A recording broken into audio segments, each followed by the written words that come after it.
हाथ में चाय का कप और आरामदायक कुर्सी पर बालकनी में बेटी विमला चिड़ियों की चहचहाट सुनते सुनते न जाने कब अपने अतीत के पन्नों में सिमट गई। उसको पता भी नहीं चला। एक मासूम सी 10 साल की लड़की गांव में अपने माँ पापा के साथ रहती थी। सुबह सवेरे उसके माँ पापा एक बड़ी सी झाड़ू लेकर घर से निकल जाते थे।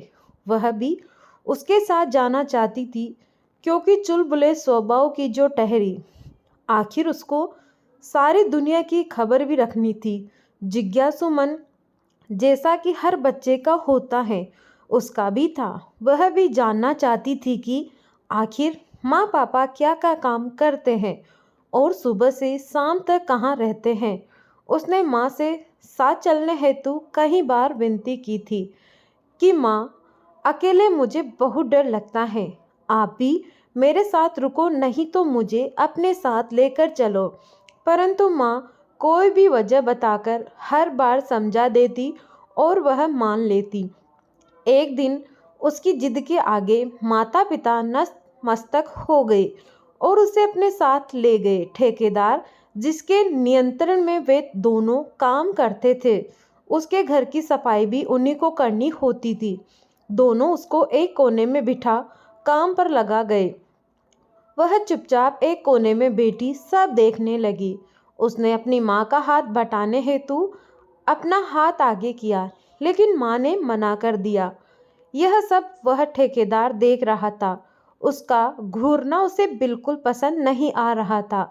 वह कभी माँ को घूरता, कभी उसे। उसकी यह आदत अब बर्दाश्त के बाहर हो चली। माँ ने दूर से मुझे एक कोने में बैठने का इशारा किया और अपने काम में लग गई। लगातार माँ मुझ पर नज़र टिकाए हुई थी। मैं चुपचाप बैठी सब तमाशा देख रही थी कि अचानक ठेकेदार माँ के पास गया और कुछ कहने लगा। माँ भयभीत निगाहों से मेरी तरफ देखने लगी और इशारे से मुझे समझा रही थी कि पल्लू, मुंह तक ओढ़कर बैठ जा, दाल में कुछ काला है। मुझे समझ आ रहा था। जैसे तैसे दिन गुजरा और हम घर आ गए।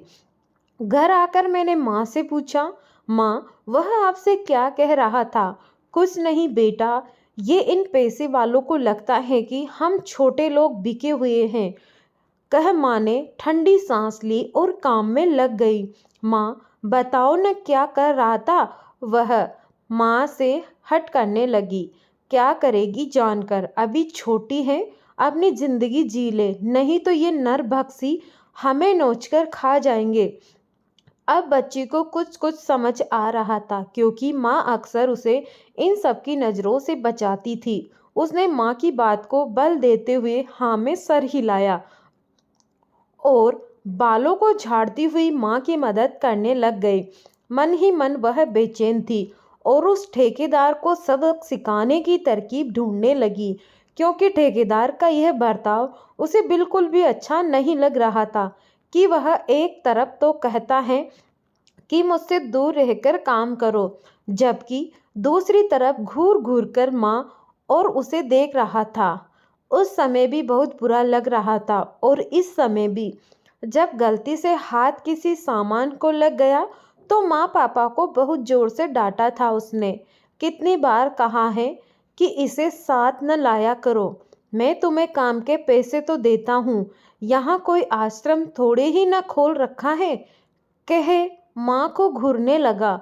इस बार माफ कर दो साहब, बच्ची है, कहकर माँ पापा कैसे उसके पैरों पर अपना माथा रगड़ने लगे थे।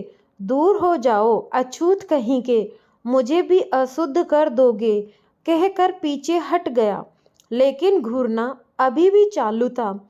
उस समय मैंने कैसे मन छटपट रहा था उसकी आंखें नोचने के लिए, पर माँ पापा की खातिर खून का घूंट पीकर रह गई थी। दिन पर दिन बीतते जा रहे थे। समय अपनी गति बनाए हुए मुंह खोले अपनी जगह खड़ा था। कुछ महीनों बाद गांव में एक कलेक्टर साहिबा जी आती हैं। वे चारों ओर घूम घूम कर सफाई का जायजा लेती हैं। माँ पापा को भी बुलवाया जाता है। वह भी उनसे मिलने के लिए माँ पापा के साथ चल दी। परंतु उसे उनके सामने आने की सख्त मनाही थी, तो वह पीछे दीवार से झांक झांक कर सब देख रही थी। पता नहीं कब कलेक्टर साहिबा की नज़र उस पर पड़ गई और उन्होंने उसे अपने पास आने का इशारा किया। वह डरती सहमी सी सर झुकाकर उनके सामने दूरी बनाकर खड़ी हो गई।